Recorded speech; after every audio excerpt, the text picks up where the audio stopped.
Minutos. Vamos a hablar de temas políticos que están intrínsecamente vinculados a la campaña electoral. Esto es así, no pueden ir por caminos distintos. Es un año particularmente importante para nuestro país y vamos a agradecer muy especialmente a nuestro siguiente invitado porque él se encuentra fuera del país, muy lejos del país, está en Europa, está en Barcelona, España. Así que le damos un cordial saludo a Carlos Alza, que es el director de la Escuela de Gobierno de la Pontificia Universidad Católica del Perú, pero en estos momentos él se encuentra en la Universidad Pompeu Fabra de Barcelona. Muy buenos días, Carlos, gracias por esta comunicación con nosotros. Gloria Granda te saluda. Muy buenos días, Gloria, un gusto estar con ustedes y poder conversar unos momentos. Muchísimas gracias. Bien, Carlos, entendemos que el hecho de estar afuera no significa que no estás enterado y no vas siguiendo la evolución de la campaña electoral. Y las últimas sorpresas en la campaña electoral en nuestro país ha sido la confirmación de que la vicepresidenta del Perú y congresista, Marisol Espinosa, se sumó a las filas del proyecto político de Alianza por el Progreso que lidera el candidato presidencial César Acuña.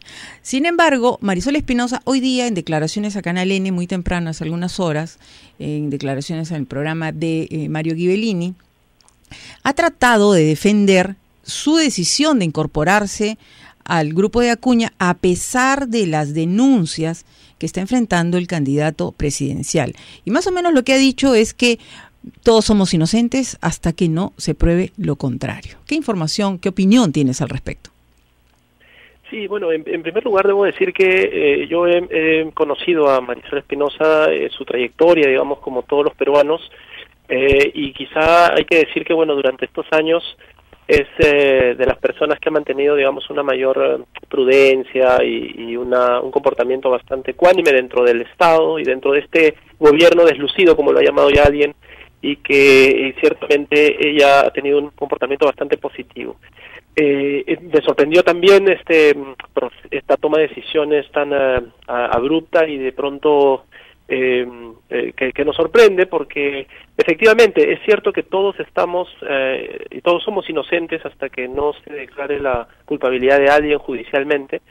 Pero ciertamente en política pues estos procesos requieren siempre una evaluación, una maduración para poder tomar decisiones que finalmente no dañen ni nuestra imagen y por supuesto tampoco nos involucren en procesos que puedan estar políticamente cuestionados. En política todo se cuenta, ¿no? Veamos las decisiones de Lourdes Flores cuando se junta con Alan García, pues inmediatamente salen los videos y los recuerdos de cuando ella lo acusaba de corrupción fuertemente, además, no con sutileza, ¿no? Y hoy día, sin embargo, lo defiende, ¿no? A mí el caso de Marisol Espinosa, digamos, me parece evidentemente también un caso más de los que hay que preocuparse, pero que expresa de algún modo un problema mucho más estructural en el Perú, ¿no? Y es este gran problema del que venimos hablando a eso iba justamente sobre el problema de la crisis de los partidos y del sistema de partidos en el Perú, que suena algo, parece repetido, pero cuyas consecuencias son siempre críticas, ¿no? Muy bien.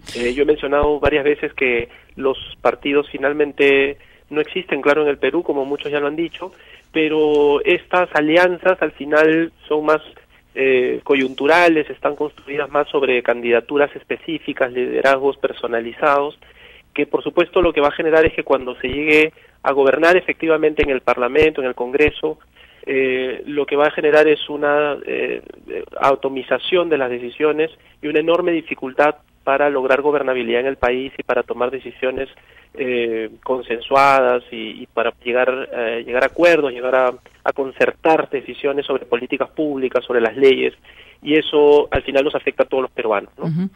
Bueno, lo que hemos escuchado esta mañana, te repito, en la entrevista en Canal N, es una defensa que ha hecho Marisol Espinosa de Acuña frente a las acusaciones, y las acusaciones van desde presunto lavado de activos hasta malos manejos en su gestión cuando fue alcalde de Trujillo y hasta el tema de violencia doméstica, que tú, como bien sabes, la formuló su actual esposa, la congresista Rosa Núñez. La cosa parece bastante complicada. En suma, Carlos, ¿tú crees que Marisol Espinosa le suma a Acuña o César Acuña podría restarle a Marisol Espinosa?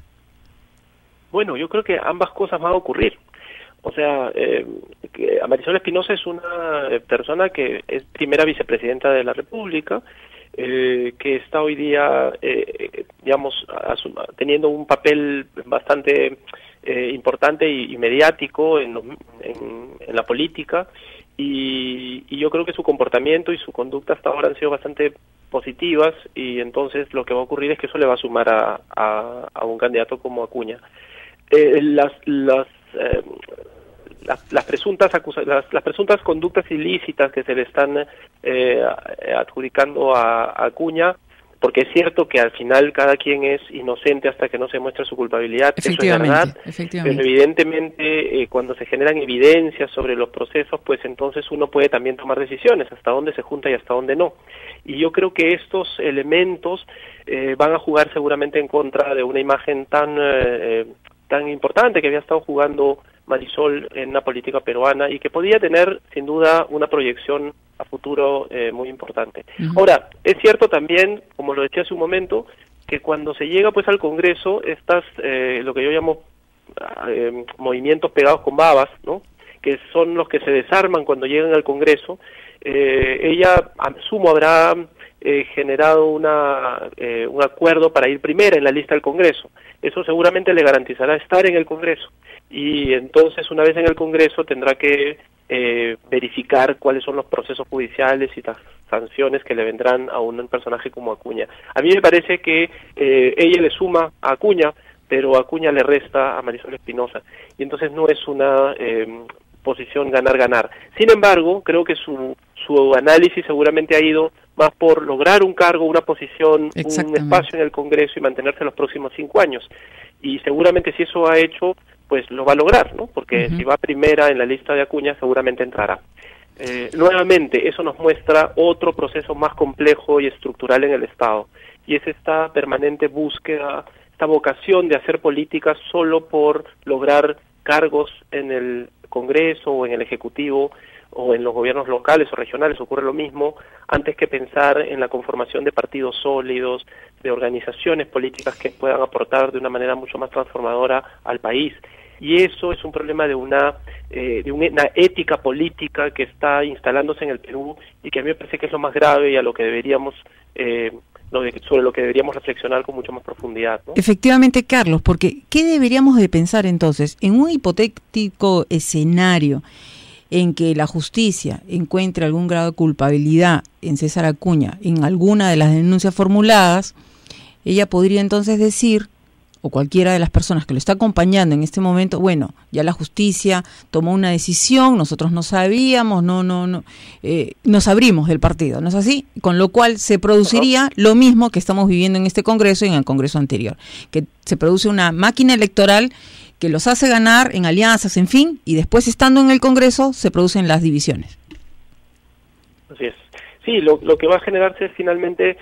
A ver, lo que tenemos hoy día no son efectivamente partidos, ¿no? Son en realidad grupos unidos básicamente por el interés de apoyar a un líder específico, el caso de Acuña, el caso de Julio Guzmán, el caso de Verónica Mendoza, o uniones que son absolutamente electoreras, ¿no? Como el caso del APRA con el PPC, PPK, que finalmente es una organización que tampoco se trata de un partido propiamente, sino más bien de una organización destinada a llevar a su líder a la presidencia de la República. Entonces, todos los grupos, digamos, son básicamente organizaciones de vocación muy caudillista, ¿no?, con líderes muy específicos que se busca que lleguen al Congreso o que lleguen al Parlamento, que lleguen, al Ejecutivo, y de algún modo no hay pues una ideología y una construcción programática que los vaya uniendo y que genere una amalgama muy fuerte, muy sólida para poder llegar a gobernar después. Pareciera que gobernar es un asunto de advenedizos, de improvisados, de que cualquiera puede llegar al gobierno si es que se junta con otro, y que lo importante, más importante, pareciera ser el cargo que efectivamente lo que yo puedo hacer, porque finalmente nadie gobierna solo, y eso es algo que creo que hay que recordar mucho. Nadie gobierna solo, la gente gobierna con sus equipos técnicos, con sus equipos políticos, incluso con sus parejas, hombres, mujeres que están alrededor, o sus familias, Y lamentablemente de esto no hablamos, o sea, ¿quiénes son los que están alrededor de los candidatos y los que van a conducir los destinos del país? Esto es el problema central de hoy día de nuestro sistema político y que nos está conduciendo pues a un problema de gobernabilidad cada vez mayor. ¿Y tú crees que de que este Congreso va a ser más atomizado todavía, ¿no? ¿Tú estás mirituando que todas las alianzas que se están haciendo tienen el mismo peso? En el caso del APRA con el PPC, tratándose de dos partidos, digamos, con bastante antigüedad. Institucionalizados. Correcto. ¿No ves en la alianza lo que están defendiendo los apristas y los PPCistas, que no es una alianza para ganar las elecciones, sino también que hay una alianza programática, en fin, que busca cogobernar el país? Si tuvieran, digamos, si el PPC estuviera en una posición de tener un nivel de presencia muy alto en el Estado, en el país, seguramente uno diría está sumando, ¿no? Si el APRA tuviera una mejor posición en las encuestas, uno podría pensar eso. Pero yo creo que lo que pasa es que hay que sumar votos, ¿no? Hay que ganar como sea. Es el cálculo que están haciendo. Hay que ganar como sea. Y si para esto necesito juntarme con aquel a quien he considerado corrupto, pareciera ser que hay alguien que dice, yo lo hago, ¿no? Muy bien. Entonces, eso ya no parece ser una alianza programática sobre la base de un plan, que por cierto además plan que están haciendo, ¿no? O sea, los planes de gobierno se hacen aquí después de las alianzas. Entonces no hay una claridad sobre lo que se quiere hacer en el país, sino hasta después. ¿Lo van a construir juntos? Bueno, eso significa entonces que APRA y PPC tienen la misma línea de económica, política, social. Bueno, si es así, entonces esperaríamos que sea positivo, pero no pareciera que es eso, más bien pareciera que es un asunto de sumar votos, y en donde la presencia de Lourdes como lideresa nacional, que lo ha sido hasta ahora, y Alan en el caso del APRA, pues nos va a conducir a tener por lo menos un mejor porcentaje en el Congreso y seguramente una mejor posición en las elecciones nacionales, ¿no? Carlos, para terminar, y en esta crisis institucional que está afectando a todos los partidos políticos, ¿cómo observas la evolución de estos pequeños partidos de izquierdas, movimientos de izquierda, que pretenden unirse para presentar una fórmula hacia las elecciones del 10 de abril? Mire, yo creo que en política, y es lo que yo he visto incluso de cerca en las izquierdas, es que en política uno tiene que ser capaz de renunciar. Y creo que esa capacidad de renuncia, de decir, no soy yo, es otro. No seré yo esta vez, será la próxima, pero hay otro al que tengo que apoyar y fortalecer. Creo que eso no existe en la izquierda peruana. No hay capacidad de renuncia.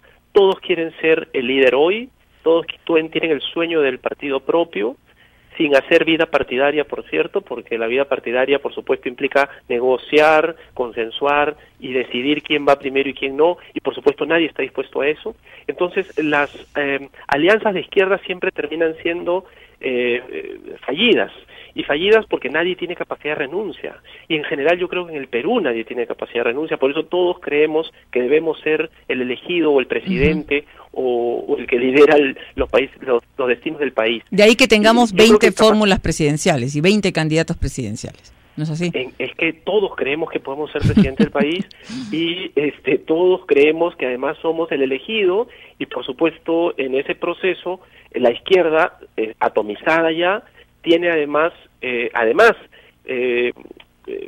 bandos ideológicos muy marcados, que parece que se juntan a veces y que quieren lograr algunos acuerdos para llegar a algún proceso electoral sólido, pero en la práctica no lo hacen porque hay algunos que son antimineros y hay otros que son promineros y hay otros que consideran que la minería debería ser regulada.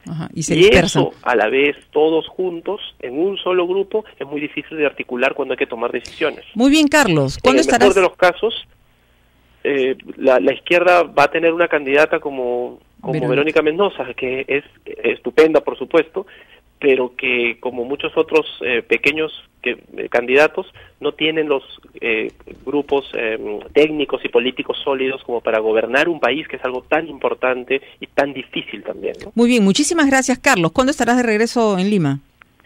Estoy un mes aquí en la Pompeu Fabra, invitado por el profesor Subirats y el profesor Jordana para hacer investigación durante un mes sobre políticas públicas y temas de emprendimiento y políticas, así que a inicios de febrero, 15 de febrero, debo estar ya en Lima de todas maneras. Y estarás acá, por supuesto, en Agenda Central para que nos comentes sobre la evolución de tu trabajo. Por supuesto que sí, estaré encantado y gracias a ustedes por la invitación. Muchísimas gracias. Ha sido Carlos Alza, profesor investigador en la Universidad Pompeu Fabra de Barcelona y es director de la Escuela de Gobierno de la Pontificia Universidad Católica del Perú.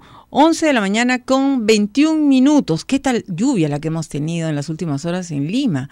Pero esto ha sido torrencial y se ha demostrado que nuestra ciudad no está preparada para soportar esta intensa y persistente lluvia. Así que, ¿qué hacemos? Autoridades locales, ¿qué hacemos? ¿Nos ponemos las pilas a barrer, sacamos las escobas nada más o nos ponemos a pensar en el futuro y a prepararnos? 11 de la mañana con 21 minutos. Vamos a una pausa y regresamos con más en Agenda Central.